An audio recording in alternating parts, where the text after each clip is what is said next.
Shalom seluruh warga kerajaan. Firman Allah menunjukkan di dalam 2 Timotius pasal ketiga, bagaimana barang siapa yang mau hidup beribadah dalam Kristus Yesus akan menderita aniaya. Ayat sebelumnya diterangkan oleh Rasul Paulus, tetapi engkau berbeda dengan orang-orang dunia pada akhir zaman ini. Engkau mengikuti cara hidupku, pengajaranku, kesucian, ketekunan, menghadapi segala macam pencobaan dan ancaman. Karena jangan heran anakku, karena orang yang mau hidup beribadah dalam Kristus Yesus akan mengalami aniaya. Nama Tuhan Yesus sendiri adalah a man of sorrow. Yesaya 53 sampai dengan hari ini, orang-orang Israel bingung. Mengapa Mesias menderita? Bukan dia the all-powerful king, all-powerful Messiah. Tetapi dengan jelas, saudaraku, raja itu menderita untuk kita. Kalau suffering for the king, ya kita seharusnya bisa begitu, bisa mengerti ya. But the king suffering for us. Ada sebuah cerita yang sangat menyentuh hati. Satu hari raja dengan seorang ajudannya, seorang hambanya. Pada saat itu terpisah karena itu dalam keadaan perang, dikejar oleh serigala-serigala kelaparan. Dan saat itu maka hambanya berkata, Tuanku, biarlah Tuanku dilindungi oleh Tuhan. Lalu dia menyerahkan dirinya supaya Tuannya mendapat kesempatan melarikan diri dan dia dicabik-cabik oleh serigala-serigala yang buas itu. This is a wonderful story. Tetapi itu bukan, saudaraku, bukan Injil keselamatan. Injil keselamatan adalah sang raja yang berkata, hambaku, I give you the second chance. I will die for you. I will suffer for you. Lalu raja itu yang begitu mulia menyerahkan dirinya dan dihancurkan oleh serigala-serigala yang buas. Itu yang terjadi mulai dari saudaraku ketika dia mulai pelayanan, segala fitnah dikatakan dirasuk roh jahat, dibilang Beelzebul orang Samaria, dikatakan macam-macam dan bukan cuma itu. Kemudian kita lihat mulai Taman Getsemani menghadapi pengadilan kangguru, artinya main-main aja saudaraku, mengalami aniaya. The Passion of the Christ itu tidak bisa menggambarkan the sorrow di dalam jiwanya, cuma lihat tubuhnya saudaraku. Dia dihantam. Kalau orang Yahudi itu 39 kali supaya tidak lewat 40. Tapi kalau orang Romawi tidak ada hitungannya. Dan firman Allah berkata, mereka membajak punggungku, tetapi oleh bilur-bilurnya saudara dan saya disembuhkan. Look at me. Saya disembuhkan secara ajaib dengan bermacam-macam penyakit. Bahkan penyakit asma keturunan disembuhkan. Because the king suffer for me. Saudaraku, Tuhan tidak pernah merencanakan penyakit, bahkan menjadi tua dan mati, saudaraku. Rencana Tuhan selalu cuma damai sejahtera. Eden means pleasant, menyenangkan. Itu rencana Tuhan buat saudara saya. But we live in a fallen world. Karena itu saudaraku, nanti kita akan juga bicara. Kalau orang fasik itu menderita, biasalah. Kita bisa mengerti. How about the righteous suffer? Nanti kita bicarakan pada episode berikutnya. Tuhan memberkati saudara yang mau hidup beribadah, live godly in Christ Jesus, will suffer, yaitu saudaraku menghadapi suffering. Tuhan memberkati. Haleluya. Amin. Shalom, selamat pagi.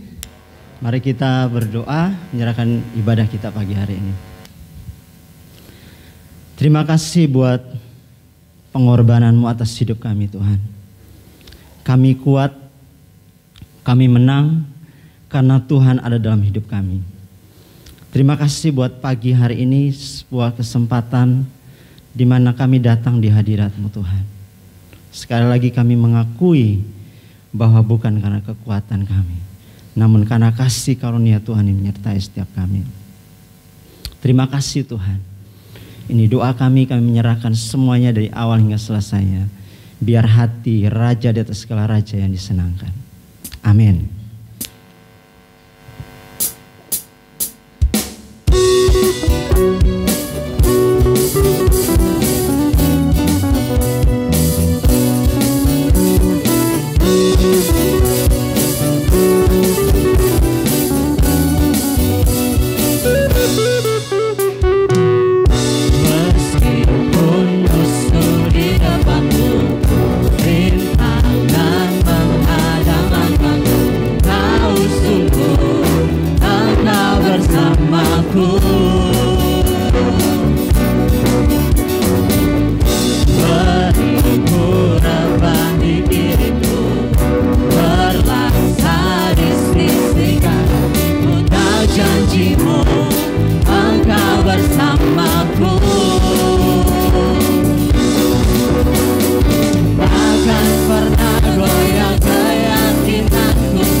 Tuhan dan Rajaku, kasih sayang-Mu melimpah di dalam hidupku.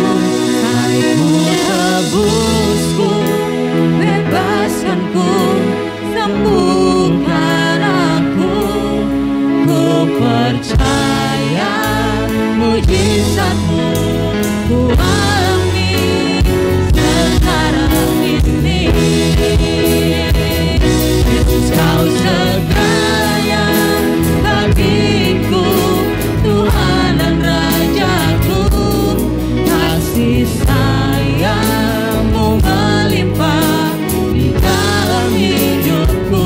Salib-Mu tebusku, bebaskanku, pulihkan aku. Ku percaya mujizat-Mu ku alami sekarang ini. Yesus, Kau segalanya bagiku, Tuhan dan Rajaku, kasih sayang-Mu melimpah di dalam hidupku. Salib-Mu tebusku, bebaskanku, sembuhkan aku. Ku percaya mujizat-Mu ku alami sekarang ini. Silakan jemaat nyanyikan. Kau segalanya bagiku, Tuhan dan Rajaku, kasih sayang-Mu melimpah di dalam hidupku. Salib-Mu tebusku, bebaskanku, sembuhkan aku. Ku percaya mujizat-Mu ku alami sekarang ini.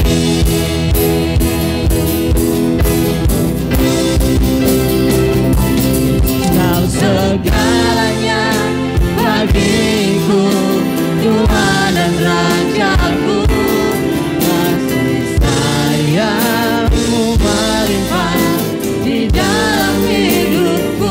Salib-Mu tebusku, bebaskanku, bukan aku. Ku percaya mujizat-Mu ku alami. Ku percaya mujizat-Mu ku alami. Ku percaya mujizat-Mu ku alami. Sekali lagi ku percaya mujizat-Mu ku alami sekarang ini.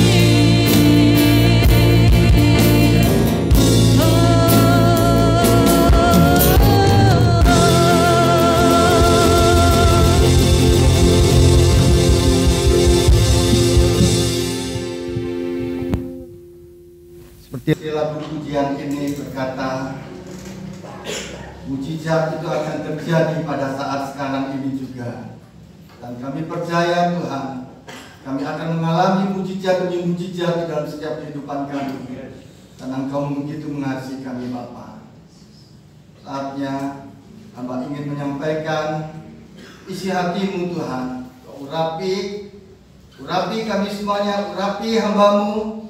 Kami percaya firman-Mu menguatkan, memampukan kami terus berjalan dengan Engkau dan memerdekakan kami Bapa. Hamba siap menyampaikan isi hati-Mu. Semua kita yang akan mendengar isi hati Tuhan, Kau jangan takut, Kau jangan khawatir. Apapun permasalahan yang Kau hadapi hari ini, dengar Dia berbicara di dalam hati-Mu, kuatkan dan teguhkan hati-Mu.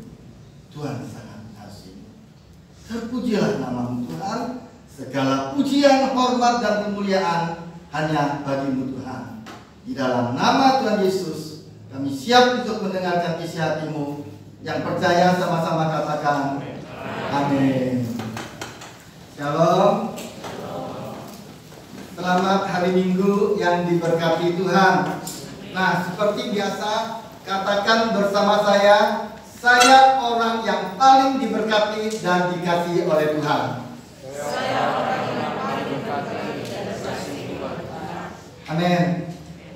Tanpa terasa, kita sudah masuk di bulan September di tahun 2022 ini, minggu kedua. Tema renungan di bulan September tahun 2022 ini, menderita bagi Sang Raja. Nah, firman Tuhan adalah kebenaran yang tidak mungkin salah. Pertama-tama yang harus kita ingat, ketika saudara dan saya harus menderita karena berbuat baik, adalah akan ada berkat dan janji Allah di balik setiap penderitaan yang saudara dan saya alami. Amin. Berkat dan janji Tuhan itu adalah Allah telah berjanji di dalam firman-Nya bahwa Ia tidak akan membiarkan kita dicobai melampaui kekuatan saudara dan saya. Ia mengaruniakan kasih karunia yang cukup supaya saudara dan saya sanggup menanggung berbagai pencobaan yang saudara dan saya alami. Nantikan janji Tuhan, sebab Ia akan menghapus segala air matamu dan maut tidak akan ada lagi.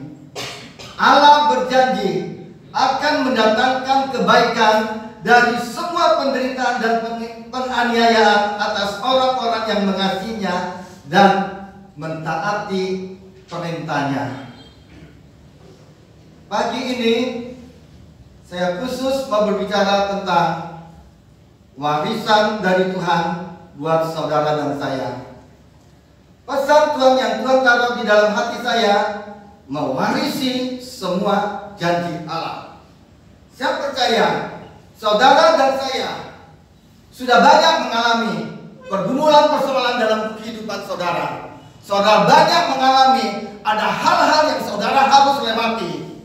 Mungkin apa yang saudara pikirkan, ada hal-hal yang saudara harus lewati, tapi ada hal yang belum saudara harus lewati. Dan saya katakan, kuatkan dan teguhkan hatimu.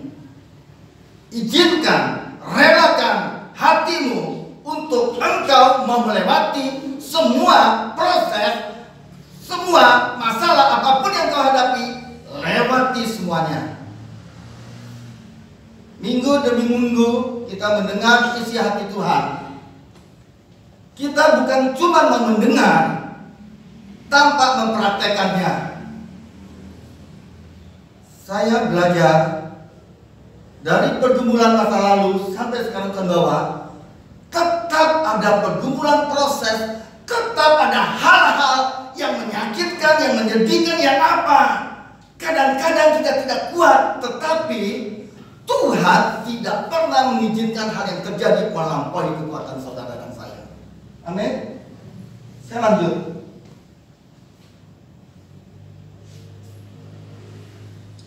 Kalau saudara lihat, seperti yang tadi saya katakan, pesan Tuhan ini yaitu mewarisi semua janji Allah.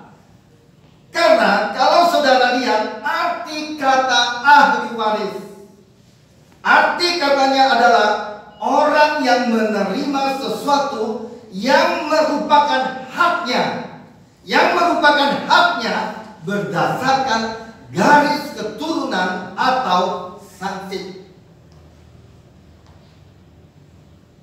Kalau saudara perhatikan baik-baik di dalam kitab Galatia, di situ Paulus menulis dengan sangat jelas sekali status bangsa Israel sebelum Yesus mati di atas kayu salib. Gambar pertama bisa ditayangkan. Saudara bisa sambil melihat.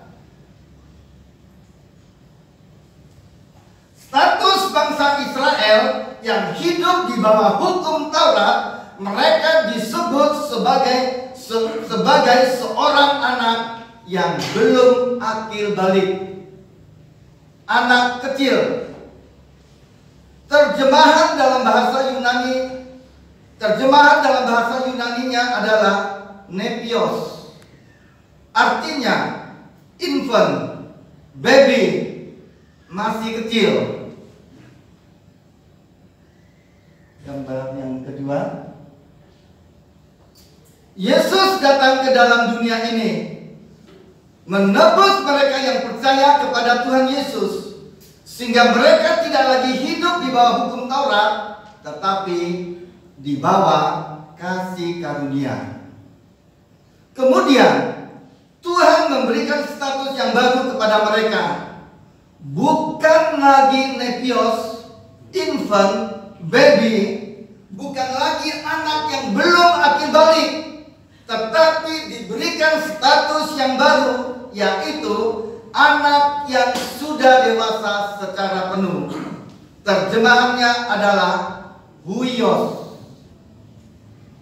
Dan Paulus mengatakan sebagai anak yang belum akil balik, infant, baby, mereka belum bisa menerima dan menikmati warisannya mereka. Belum. Tetapi ketika status mereka sudah menjadi anak yang sudah dewasa secara penuh, mereka berhak menerima dan menikmati warisan mereka. Banyak orang yang berkata, mungkin Galatia sedang berbicara tentang pertumbuhan rohani. Tidak ada hubungan dengan pertumbuhan rohani. Galatia bukan sedang berbicara tentang pertumbuhan rohani. Konteksnya sudah sangat jelas sekali.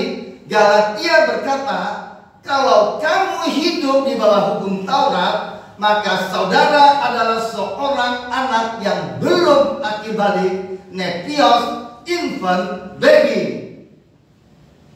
Ketika saudara hidup di bawah kasih karunia, tidak lagi hidup di bawah hukum Taurat, maka status saudara adalah anak yang sudah dewasa secara penuh. Saudara berhak menerima dan menikmati warisan saudara, warisan saya. Amin. Kita lihat di Roma 4 ayat yang ke-13. Sebab bukan karena hukum Taurat telah diberikan janji kepada Abraham dan keturunannya bahwa ia akan memiliki dunia, tetapi karena kebenaran berdasarkan iman. Saudara dikasih Tuhan, perhatikan baik-baik kalimat ini. Sebab bukan karena hukum Taurat telah diberikan janji kepada Abraham dan keturunannya. Siapa yang dimaksud dengan keturunannya di sini? Siapa? Siapa? Saudara dan saya. Alkitab mengatakan, barang siapa milik Kristus, ia adalah keturunan Abraham dan berhak menerima janji. Amin. Nah, apa warisan janji Allah kepada Abraham dan keturunannya? Memiliki dunia. Bilang sama kiri kananmu, memiliki dunia. Kamu akan memiliki dunia. Amin. Nah, bukan karena hukum Taurat, tetapi karena kebenaran berdasarkan iman. Pertanyaan saya, bagaimana caranya janji Allah, warisan Allah diberikan kepada Abraham dan kepada keturunannya, yaitu saudara dan saya? Kita lihat gambar yang ketiga. Ya. Bukan karena hukum Taurat, melainkan karena kebenaran berdasarkan iman. Itu sebabnya sekarang kita mengerti kenapa iblis begitu benci dengan kebenaran yang berdasarkan iman. Kenapa, saudara? Karena iblis tidak mau saudara dan saya menerima warisan yang Tuhan janjikan kepada saudara dan saya. Apa warisannya tadi? Yaitu memiliki dunia. Dan saya mau saudara mengerti, untuk bisa memiliki dunia, saudara harus sehat dan saudara harus diberkati. Bagaimana caranya saudara bisa memiliki dunia kalau saudara sakit-sakitan? Bagaimana caranya saudara bisa memiliki dunia kalau saudara miskin, bangkrut, kekurangan? Tidak bisa. Jadi termasuk di dalamnya berkatnya adalah kesembuhan. Kalau saudara sakit, untuk bisa memiliki dunia, saudara harus disembuhkan terlebih dahulu. Kalau saudara kekurangan, untuk bisa memiliki dunia, maka Tuhan akan memberkati saudara dan saya. Jadi dengan kata lain, perhatikan baik-baik, untuk menerima kesembuhan dan untuk menerima berkat bukan karena berdasarkan hukum Taurat. Untuk menerima kesembuhan, untuk menerima berkat karena kebenaran yang berdasarkan iman. Untuk itu, deklarasikan dirimu setiap hari, saya orang yang dibenarkan di hadapan karena iman.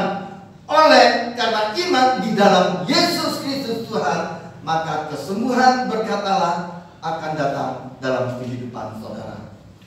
Sebab bukan karena hukum Taurat telah diberikan janji warisan kepada Abraham dan keturunannya bahwa ia akan memiliki dunia, tapi karena kebenaran yang berdasarkan iman.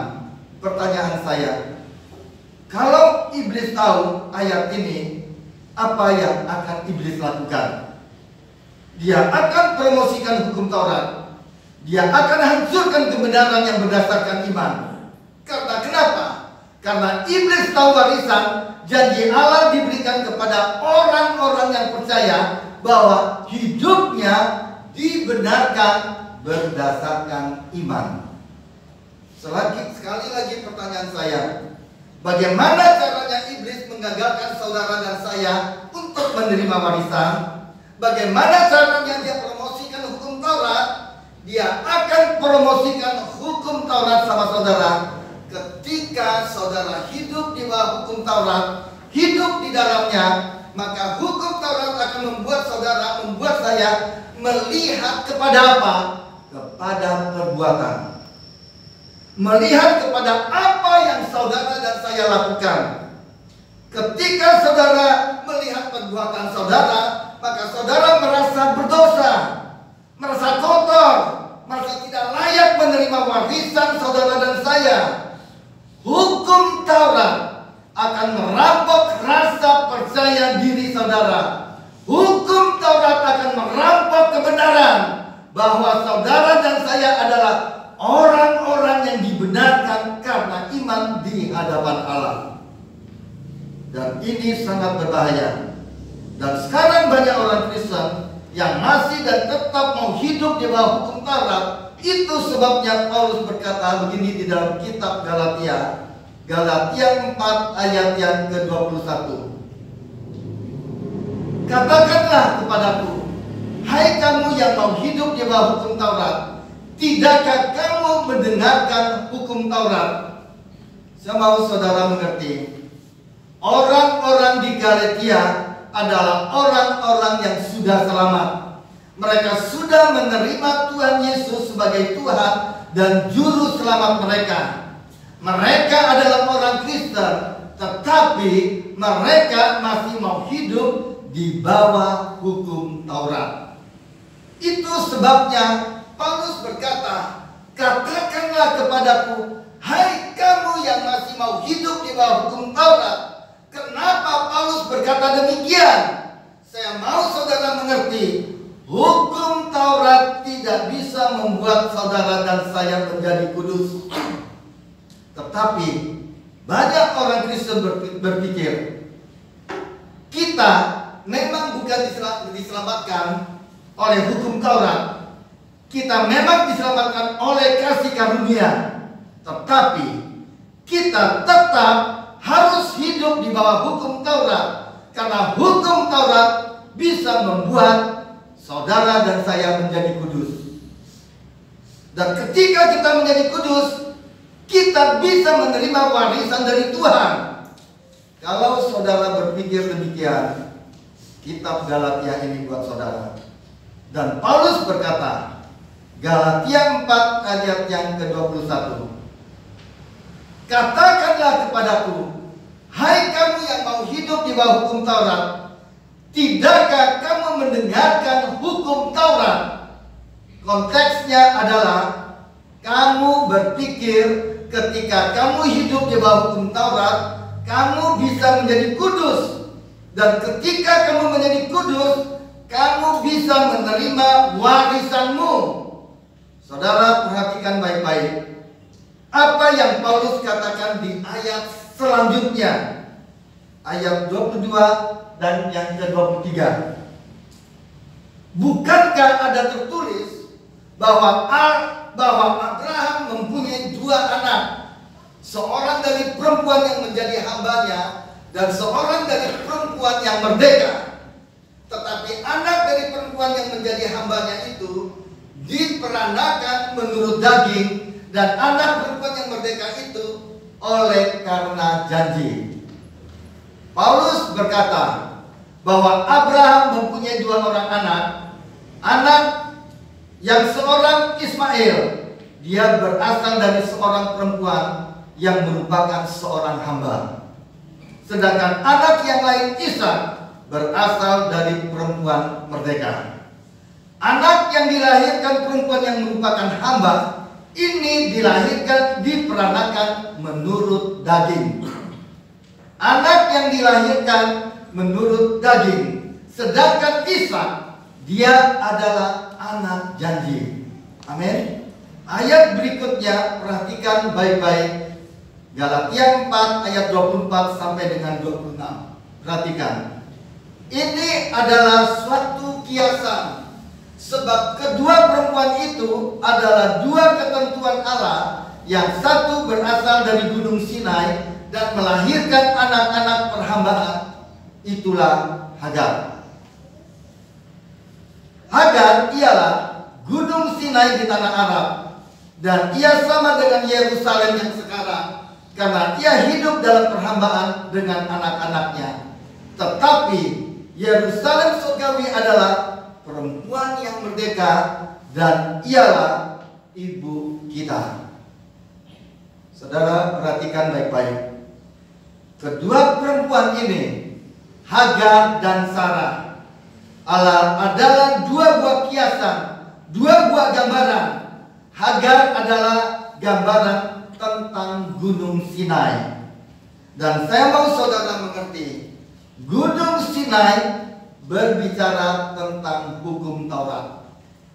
Karena Allah memberikan hukum Taurat kepada bangsa Israel di Gunung Sinai. Jadi Hagar berbicara tentang Gunung Sinai, hukum Taurat, Yerusalem yang lama. Kalau saudara perhatikan baik-baik, Yerusalem yang lama hari ini mereka tetap hidup di bawah hukum Taurat, hidup di dalam perbudakan. Sedangkan Sarah adalah Bukit Sion, Yerusalem surgawi, kasih karunia, perempuan yang merdeka. Kalau tadi dikatakan bahwa Hagar menghasilkan anak-anak perhambaan, bagaimana dengan Sarah? Sarah menghasilkan anak-anak apa? Kita lihat Galatia 4 ayat yang ke-28. Dan kamu saudara-saudara, kamu seperti Ishak adalah anak-anak janji. Saya punya kabar yang baik buat saudara.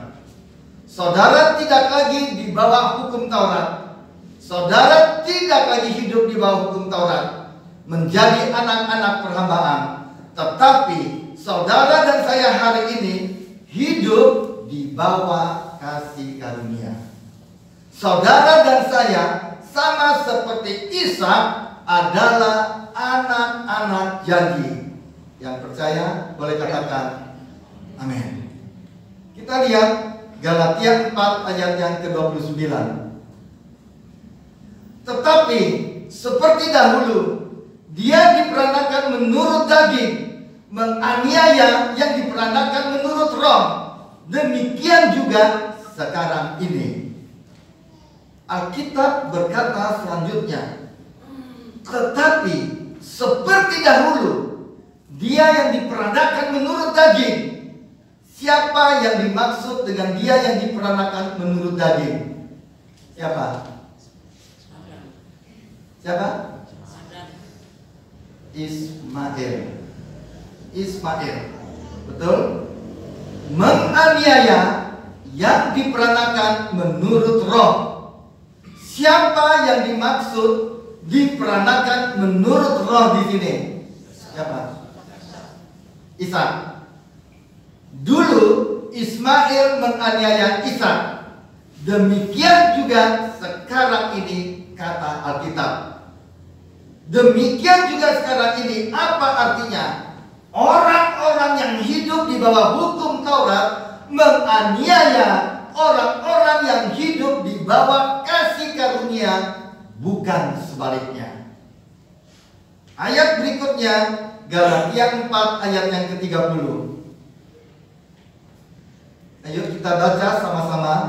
2, 3. Tetapi apa kata nas kitab suci? Usirlah hamba perempuan itu beserta anaknya, sebab anak hamba perempuan itu tidak akan menjadi ahli waris bersama-sama dengan anak perempuan merdeka itu. Perhatikan. Tetapi apa kata nas kitab suci? Usirlah perempuan itu beserta anaknya. Kalau saudara melihat di Alkitab, di kitab Kejadian, saudara masih ingat ini merupakan perkataan siapa? Usirlah hamba perempuan itu beserta anaknya. Siapa? Perkataan siapa? Usir Hajar bersama dengan Ismail. Ini merupakan perkataan siapa, saudara? Ini merupakan perkataan Sarah kepada Abraham. Betul. Tetapi Alkitab menjadikan perkataan Sarah ini menjadi nas kitab suci. Tetapi apa kata nas kitab suci? Alkitab tidak berkata apa yang dikatakan Sarah, tidak. Tetapi apa kata nas kitab suci? Kenapa? Karena ini merupakan satu hal yang sangat serius sekali bagi Tuhan. Usir hamba perempuan itu bersama dengan anaknya. Usir Hagar bersama dengan Ismail. Ini merupakan gambaran. Tadi dikatakan apa? Hagar merupakan kiasan, gambaran. Kiasan tentang apa? Tentang hukum Taurat. Jadi sesungguhnya Tuhan begitu serius sekali. Dengan kata lain, Tuhan mau berkata, perhatikan. Dengan kata lain Tuhan mau berkata, usir hukum Taurat seluruh sistemnya di dalam hidup saudara dan saya. Amin. Seperti Tuhan menjadikan perkataan Sarah menjadi nas kitab suci. Usir perempuan itu beserta anaknya.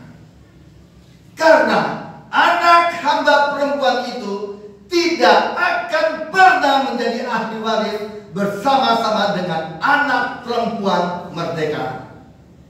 Dengan kata lain, Tuhan mau kasih tahu sama saudara dan saya, usir hukum Taurat dan seluruh sistemnya dari dalam hidupmu. Karena selama kamu masih hidup di bawah hukum Taurat, kamu tidak akan pernah bisa menerima warisan yang Tuhan janjikan kepada saudara dan saya. Ingat ayatnya. Sebab bukan karena hukum Taurat telah diberikan janji kepada Abraham dan keturunannya bahwa ia akan memiliki dunia, tetapi Karena kebenaran berdasarkan iman.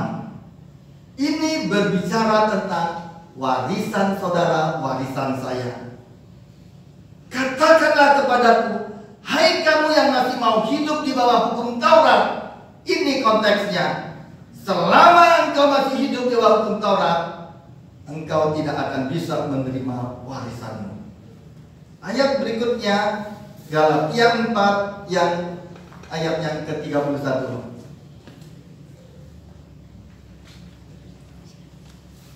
Karena itu saudara-saudara, kita bukanlah anak-anak hamba perempuan, melainkan anak-anak perempuan merdeka.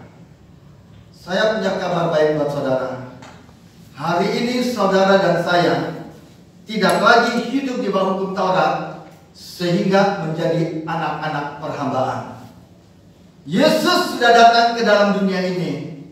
Dia menggenapi seluruh tuntutan hukum Taurat, membebaskan saudara, membebaskan saya dari hukum Taurat, sehingga hari ini saudara dan saya tidak lagi hidup di bawah hukum Taurat, tetapi hidup di bawah kasih karunia, bukan menjadi anak-anak perhambaan, melainkan menjadi anak-anak janji, anak yang berhak menerima semua janji Allah.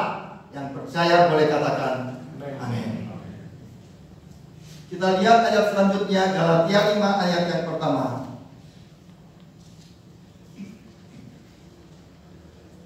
Perhatikan ayat ini. Mari kita sama-sama membacanya dengan suara yang lantang. 2, 3. Supaya kita sungguh-sungguh merdeka. Kristus telah memerdekakan kita. Karena itu berdiri teguh dan jangan lagi dikenakan kuk perhambaan. Jangan mau lagi dikenakan kuk perhambaan. Apa yang dimaksud dengan kuk perhambaan di sini? Hukum Taurat. Yesus sudah membebaskan saudara dan saya dari hukum Taurat. Itu sebabnya hari ini saudara dan saya berdiri teguh. Jangan lagi hidup di bawah hukum Taurat. Bagaimana caranya menerima warisan saudara? Jangan lagi hidup di bawah hukum Taurat. Dan ini serius. Saya mengasihi saudara. Saya mau saudara menerima warisan saudara. Alkitab mengatakan, sebab bukan karena hukum Taurat telah diberikan janji kepada Abraham dan keturunannya bahwa ia akan memiliki dunia, tetapi karena kebenaran yang berdasarkan iman. Gambar yang keempat. Nah, untuk itu saudara dikasih Tuhan, deklarasikan dirimu setiap hari. Mari kita sama-sama mau deklarasikan perkataan ini. Kita bangkit berdiri biar kita semangat. Kita semangat. Jangan tegang. Kita semangat. Kita sama-sama katakan 2, 3. Saya orang yang dibenarkan karena iman di hadapan Allah dalam Kristus Yesus. Satu kali lagi. Saya orang yang dibenarkan karena iman di hadapan Allah dalam Kristus Yesus. Silakan duduk. Dan janji Tuhan akan datang di dalam hidup. Saya deklarasikan setiap hari perkataan ini. Saya orang yang dibenarkan karena iman di hadapan Allah, karena di dalam Kristus Yesus saya dibenarkan. Satu kali, kadang-kadang saya mengalami suatu kegagalan. Saya mengalami sesuatu hal yang menjengkelkan, hal yang apa di situ membuat mungkin saya jatuh. Saya bingung, saya ini. Tapi saya deklarasikan setiap hari, saya adalah orang yang dibenarkan di hadapan Allah oleh iman dalam Kristus Yesus Tuhan. Kalau dulu, kalau saya jatuh, saya bingung, saya frustasi, saya semakin terhimpit, saya semakin itu. Tapi setelah saya mengerti kebenaran ini, saya tidak mau hidup di bawah hukum Taurat. Saya tidak mau lagi. Saya katakan saya adalah orang yang benar. Kadang-kadang tuduhan-tuduhan itu adalah, kamu baru melakukan ini. Mana kamu orang benar? Itu yang membuat kita semakin jatuh.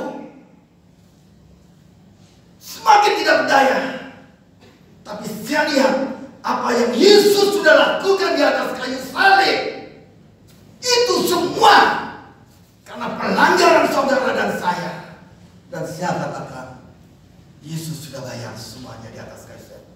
Saya adalah orang yang dibenarkan di hadapan Allah oleh iman dalam Kristus Yesus Tuhan. Saya mulai bangun gitu. Saya semakin kuat, saya semakin kuat. Sekalipun intimidasi itu terus, tapi setelah kita kuat, kita bisa lengahnya. Tapi kekuatan itu terus ada dalam diri saudara dan saya. Itu yang membuat kita akan merdeka. Dan saya percaya saudara terus belajar, saya terus belajar. Saya belajar ini tidak begitu kadang-kadang pertama kurang mengerti, tapi saya terus belajar untuk saya dapat menangkap dan saya mengerti. Amin. Saya lanjut.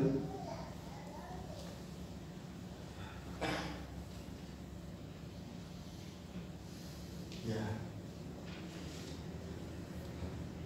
Mungkin saudara berkata, Pak, sampai hari ini saya belum menerima warisan saya seluruhnya. Saya baru menerima sedikit. Kenapa? Kelihatannya segala sesuatunya begitu lambat. Saya mau menerima warisan saya seluruhnya. Hari ini saya mau mengajak saudara untuk melihat bagaimana caranya Tuhan memberikan warisan kepada bangsa Israel, yaitu tanah yang dijanjikan kepada mereka. Perhatikan baik-baik Keluaran 23 ayatnya ke-25.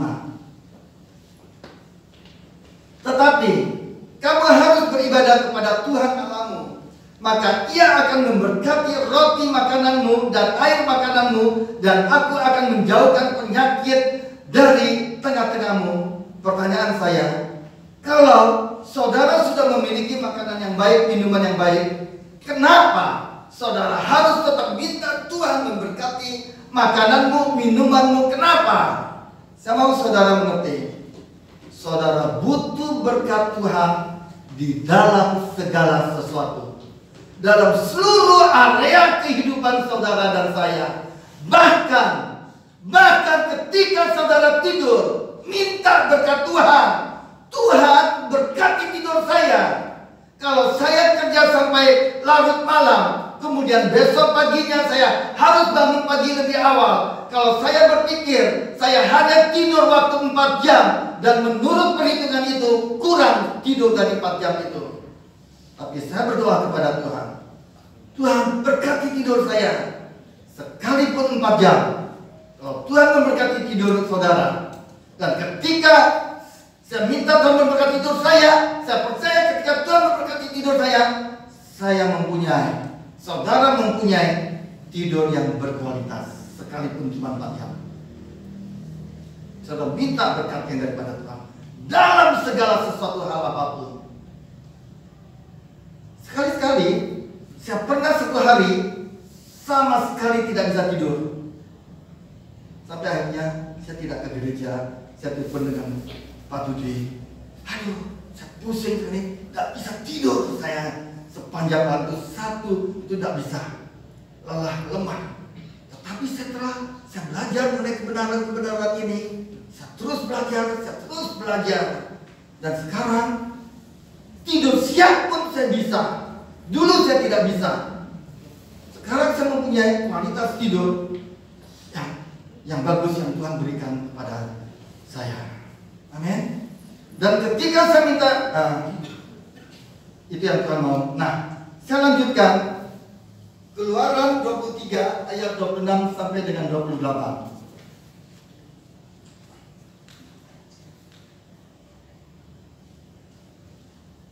Tidak akan ada di negerimu perempuan yang keguguran atau mandul. Aku akan menggenapkan tahun umurmu. Kengerian terhadap aku akan kukirimkan mendahului engkau. Aku akan mengacaukan semua orang yang kau datangi, dan aku akan membuat semua musuhmu cari membelakangi engkau. Lagi, aku akan melepaskan tabuhan mendahului engkau, sehingga binatang-binatang itu menghalau orang Lewi, orang Kanaan, orang Het itu dari depanmu. Saudara bisa melihat dari ayat ini apa yang Tuhan lakukan kepada bangsa ini. Ketika Tuhan membawa bangsa ini masuk untuk memberikan apa yang Tuhan janjikan kepada mereka. Tuhan menghalau semuanya itu. Saya lanjut, Keluaran 23 ayat yang 29 ayat yang ke-30. Kita baca sama-sama. 2, 3. Aku tidak akan menghalau mereka dari depanmu dalam 1 tahun, supaya negeri ini jangan menjadi sepi, dan segala binatang hutan jangan bertambah banyak melebihi engkau. Perhatikan ayat yang ke-30. Sedikit demi sedikit aku akan menghalau mereka dari depanmu, sampai engkau beranak cucu sedemikian, hingga engkau dapat memiliki negeri itu. Perhatikan baik-baik ayat yang ke-30. Sedikit demi sedikit aku akan menghalau mereka dari depanmu. Wow, Tuhan berjalan di depan mereka, dan Tuhan berperang buat saudara dan saya untuk membawa saudara masuk ke suatu tempat di mana saudara akan menerima segala sesuatu yang sudah Tuhan kerjakan. Tapi bagaimana caranya Allah memberikan kepada saudara dan saya? Alkitab tadi mengatakan, sedikit demi sedikit aku akan menghalau mereka dari depanmu. Perhatikan baik-baik. Sampai engkau beranak cucu sedemikian, hingga engkau dapat memiliki negeri ini. Jadi, waktu Tuhan memberikan negeri ini kepada bangsa Israel, bagaimana caranya Tuhan memberikan negeri ini kepada mereka? Sedikit demi sedikit. Pada akhirnya, bangsa ini memiliki seluruh negeri itu. Awalnya belum, tetapi sedikit demi sedikit akhirnya bangsa ini memiliki seluruh negeri yang Tuhan janjikan kepada mereka. Di situ, aku berjalan di depan engkau, menghalau semua musuh-musuh demikian, sehingga engkau memiliki seluruh negeri ini. Pada akhirnya mereka memiliki seluruh negeri ini. Tapi waktu Tuhan berikan kepada mereka sedikit demi sedikit, sampai engkau beranak cucu. Ketika engkau bertambah banyak, aku kasih lagi, kata Tuhan. Ketika engkau bertambah banyak, lebih kuat, aku kasih lagi, kata Tuhan. Jadi Tuhan kasih mereka sedikit demi sedikit. Kenapa? Ada yang tahu? Kenapa Tuhan memberikan sedikit demi sedikit terlebih dahulu? Ada yang tahu? Kenapa? Karena Tuhan mau mereka kuat terlebih dahulu. Sejalan dengan kekuatan mereka bertambah, Tuhan kasih. Sejalan dengan kekuatan mereka bertambah, jumlahnya bertambah, beranak cucu, Tuhan kasih lagi negeri ini. Tuhan tambahkan sejalan dengan bertambahnya kekuatan mereka. Jadi Tuhan kasih saudara dan saya sedikit demi sedikit, karena Tuhan tahu waktu yang tepat. Kapan Tuhan memberikan janjinya kepada saudara dan saya? Bisa saja Tuhan memberikan seluruh warisan sekaligus. Boom! Saudara terima semuanya itu. Bisa saja kalau Tuhan mau. Tapi mungkin janji Tuhan, warisan Tuhan, berkat Tuhan yang Tuhan berikan secara boom langsung pada saudara, justru itu akan menghancurkan saudara dan saya. Tuhan kasih sedikit demi sedikit. Kenapa? Karena Tuhan mau saudara dan saya terlebih dahulu lebih kuat. Tuhan mau di situ. Amin. Ketika saudara kuat, waktu berkat itu datang, saudara tahu bagaimana cara menghandle berkat ini sehingga berkatnya tidak menghancurkan saudara. Jadi bagaimana caranya Tuhan memberikan warisan kepada bangsa ini? Sedikit demi sedikit aku akan menghalau mereka di depanmu. Kemudian sampai engkau beranak cucu sedemikian hingga engkau mewarisi negeri ini. Dengan kata lain, mewarisi seluruh negeri ini. Tuhan mau mereka kuat terlebih dahulu. Tuhan kasih sedikit demi sedikit. Waktu berkatnya datang, mereka bisa handle dan Tuhan memberkati. Jadi bagaimana caranya saudara menerima warisan itu? Alkitab tadi mengatakan, sebab bukan karena hukum Taurat. Telah diberikan janji kepada Abraham dan keturunannya, yaitu saudara dan saya, bahwa ia akan memiliki dunia, tetapi karena kebenaran berdasarkan iman. Jadi yang pertama, ingat baik-baik, jangan hidup di bawah hukum Taurat, tetapi hidup di bawah kasih karunia. Dan deklarasi setiap hari, saya orang yang dibenarkan di hadapan Tuhan oleh iman dalam Kristus Yesus Tuhan. Saudara bisa apa? Ayo sama-sama, 2, 3.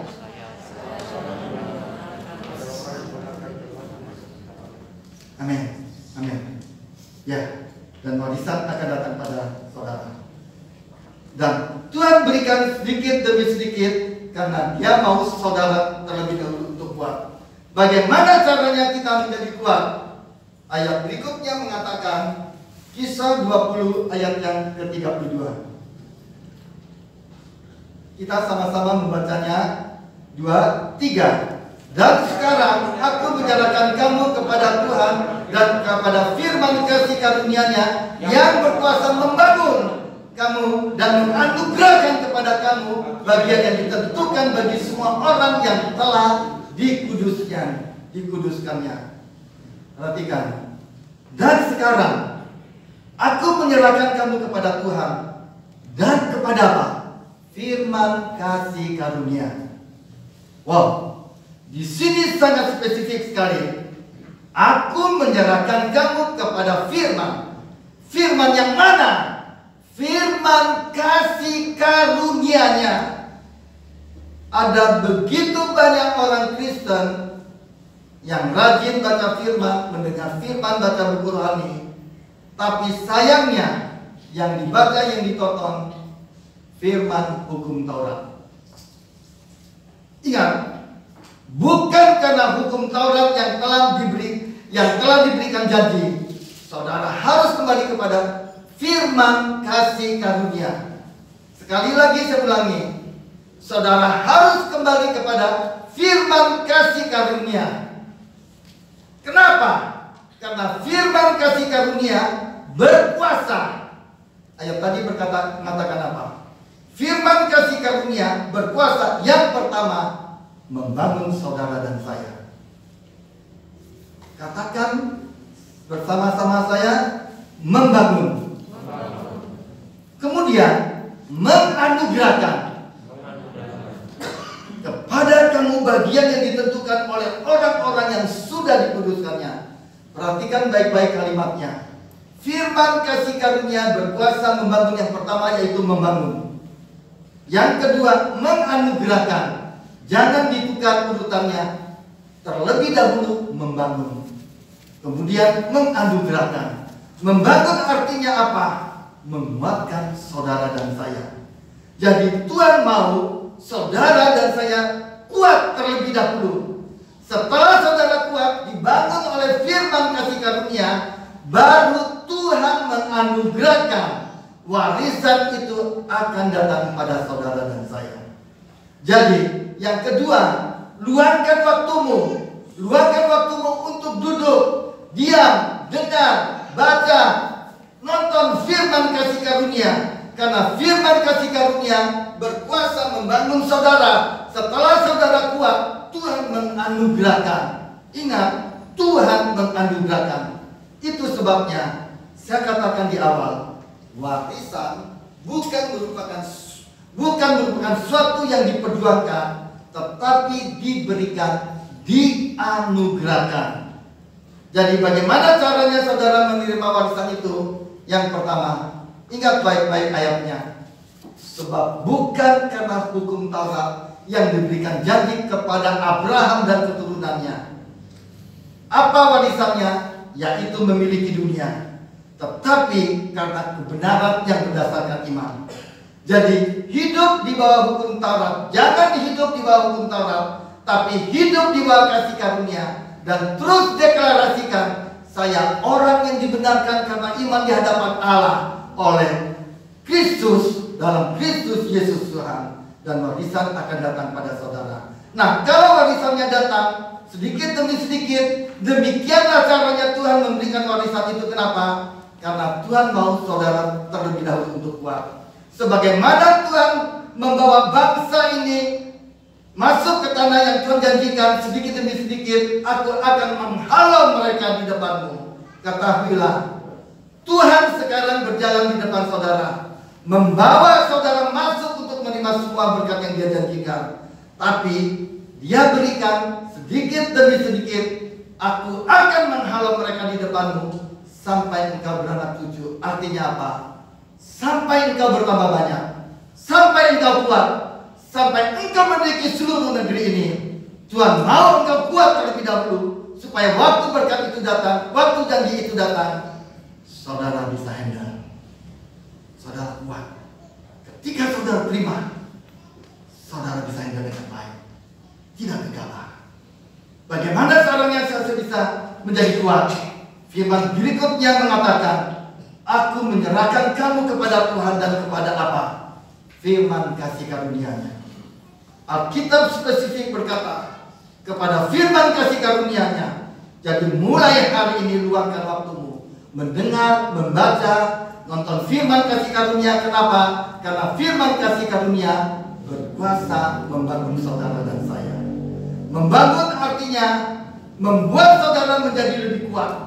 Saudara menjadi lebih kuat dan lebih kuat, lebih dewasa dan membangun dan menganugerahkan. Setelah dibangun, Tuhan anugerahkan. Jadi saudara harus betul-betul paham caranya Tuhan memberikan warisan kepada saudara dan saya. Yang terakhir, gambar nomor 5.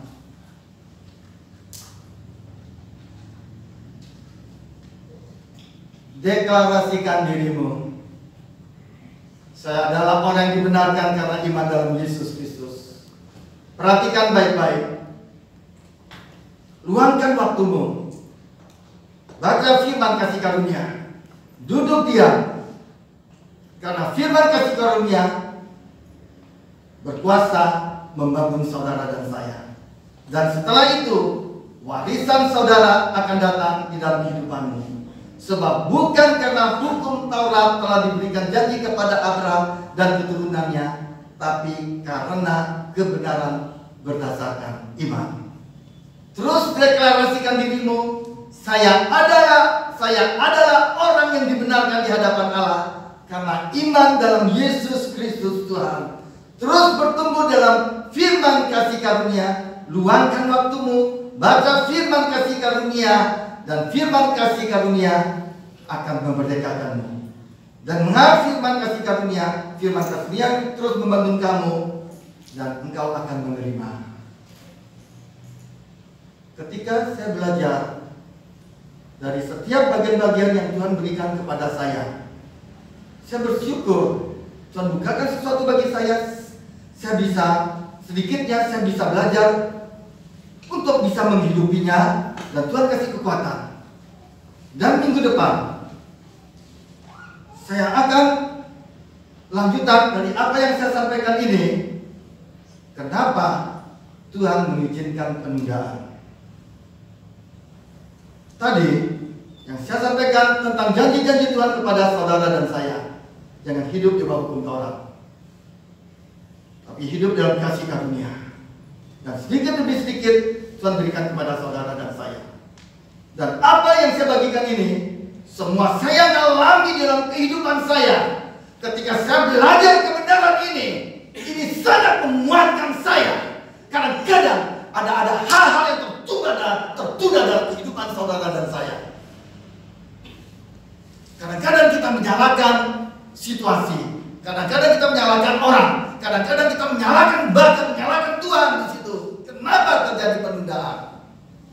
Minggu depan saya akan bagikan di dalam layar Saka. Apa yang saya bagikan ini terbatas.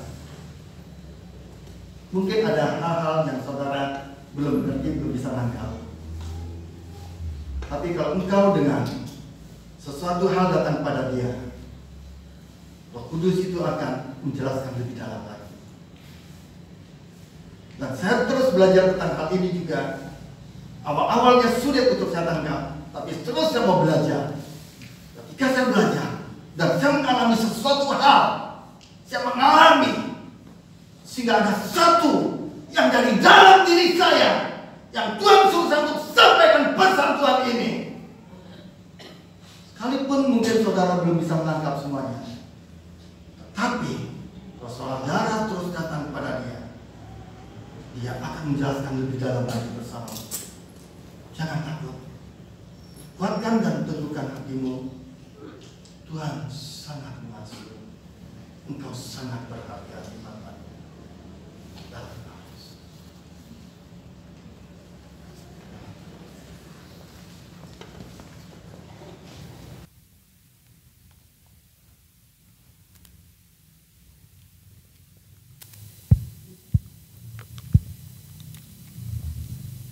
Terima kasih Tuhan buat kebenaran firman Tuhan pagi hari ini. Terima kasih bahwa kami adalah orang-orang yang Tuhan berikan kepercayaan untuk mewarisi janji-janji-Mu. Kami terima dengan iman Tuhan untuk janji-janji-Mu itu tergenapi dalam kehidupan kami. Sekalipun hari ini ada janji-janji yang belum kami lihat, belum kami terima, masih sedikit demi sedikit. Tapi kami terima janji itu di dalam nama Tuhan Yesus. Amen. Kami percaya akan janji-Mu itu Tuhan. Untuk kami menjadi orang-orang yang bergantung kepada Tuhan. Untuk iman kami terus Engkau kuatkan. Untuk kami terus memandang kepada Tuhan. Sekalipun proses hidup kami mungkin masih sulit. Tapi kami mau memandang kepada Engkau. Bahwa Engkau memberikan warisan janji-janji-Mu di dalam kehidupan kami. Kami terima itu dalam nama Yesus. Bahkan kami percaya Tuhan untuk janji Tuhan bagi gereja ini untuk kami memiliki tempat ibadah. Kami terima dalam nama Yesus. Kami percaya Tuhan waktu yang terbaik untuk kami terus menanti-nantikan Tuhan. Untuk kami seluruh jemaat terus bergandengan tangan, terus berseru-seru kepada Tuhan sampai Engkau menyatakan kemuliaan-Mu Tuhan. Terima kasih Bapak, terima kasih. Hari ini kami memberkati seluruh jemaat Tuhan. Hari ini yang sakit kami berkata sembuh dalam nama Yesus. Yang mengalami kesulitan, kekecewaan, yang mengalami persoalan apapun, hari ini kami semua dimenangkan dalam nama Tuhan Yesus. Terima kasih Tuhan, terima kasih. Memberkati kota Sumbawa di dalam nama Tuhan Yesus. Shalom Tuhan turun atas kota kami. Memberikan hikmat atas pemimpin di kota kami Tuhan, untuk bupati, wakil bupati dan seluruh jajarannya.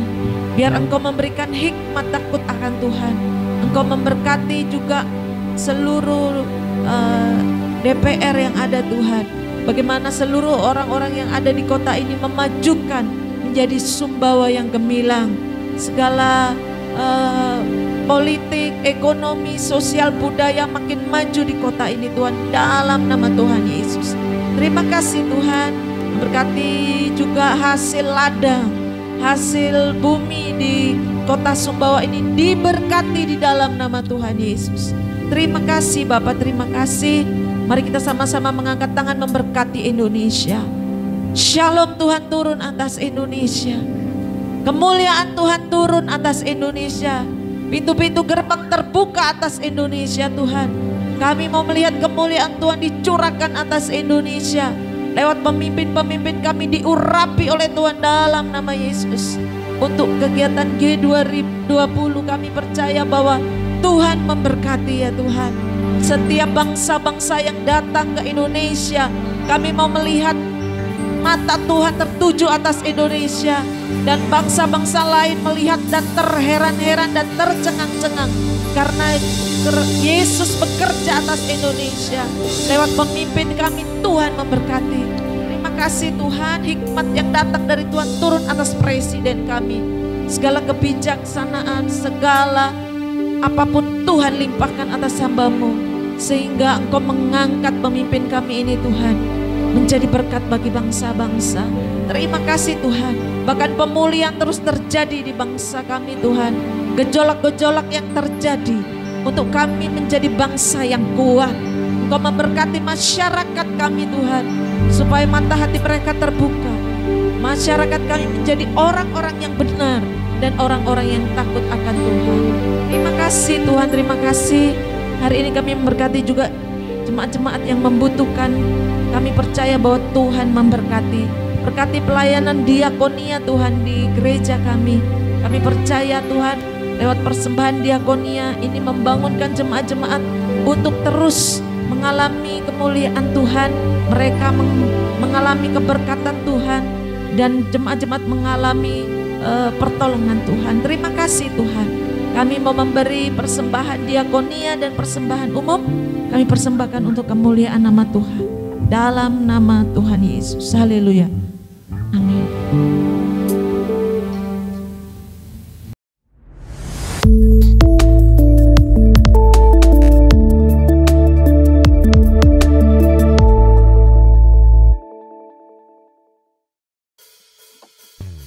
Shalom, salam sejahtera bagi kita. Ibadah hari Minggu diadakan di Aula Hotel Tambunan. Acara dilaksanakan pada pukul 8 pagi. Dihimbau untuk jemaat hadir menggunakan protokol kesehatan. Sumbawa berdoa diadakan setiap hari Rabu secara tatap muka di tempat Ibu Linda, Jalan Kerangkabaja, depan Alfamart pada pukul 18 WITA. Kami mengundang Bapak Ibu Saudara sekalian untuk bergabung dan berkumpul bersama dalam KK. Mengenai waktu dan tempat, silahkan menghubungi GKK yang tertera. Bagi yang belum bergabung, silahkan ikut bergabung. Ibadah Roki akan diadakan pada hari Minggu di Aula Sekolah Tunas Daud pukul 11 WITA. Bagi jemaat yang ingin mengembalikan kepuluhan dan membantu pembangunan gereja, silakan bisa scan QR Code berikut, atau melalui rekening BNI atas nama GBI Rock Sumbawa. Selamat hari Minggu, Tuhan Yesus memberkati. Shalom Bapak Ibu, saudara-saudara yang kasih dalam nama Tuhan Yesus Kristus. Selamat datang dan selamat beribadah buat Bapak Ibu yang baru pertama sekali hadir mengikuti ibadah bersama jemaat Tuhan di GBI Rock Sumbawa. Yang pertama kami panggilan sambut berdiri Saudara Riyandi Fauji Damanik. Selamat datang. Horas Pak Riyandi. Yang berikutnya ada Bapak Hendro Pak ya, Hendro Susanto Jonathan. Selamat datang dan selamat beribadah bersama jemaat GBI Rock Sumbawa. Dan yang berikutnya itu Ibu Ade Rizky. Selamat datang dan selamat beribadah bersama jemaat Tuhan di GBI Rock Sumbawa. Dan ada beberapa wajah baru, orang lama sebenarnya. Ada Bapak Pedro, Mr. Pedro kita kenal selama ini. Ada Ibu Deborah ya bersama anak. Dan ada juga Saudara Oscar, bukan Bapak Oscar, tapi di belakang Saudara Oscar Karnalim ya. Oh Joshua ini karena Pak Oscar kemarin sudah kembali ternyata. Kumaha. Nah ini beberapa yang dari Bandung ini ada dekat-dekat ini soalnya nih. Ibu Deborah, Joshua, Mr. Pedro, ada Ibu Andri. Kumaha kabar? Kumaha damang ya. Selamat datang dan selamat beribadah. Tuhan Yesus memberkati. Mari jemaat Tuhan kita bangkit berdiri. F ya.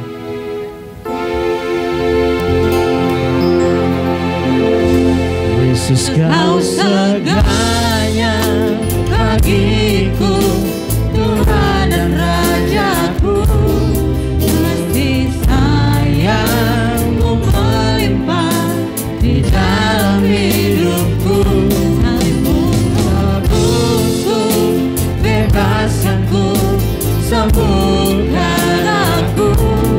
Ku percaya mujizat-Mu ku alami sekarang.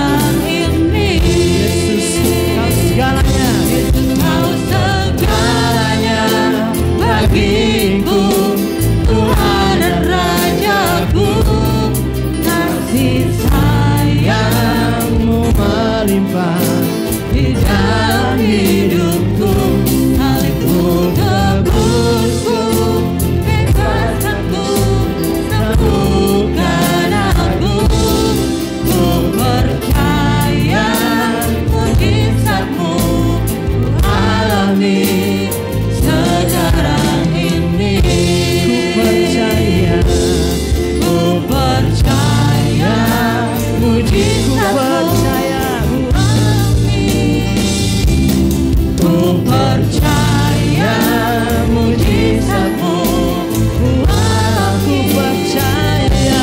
Ku percaya mujizat-Mu ku alami sekarang ini.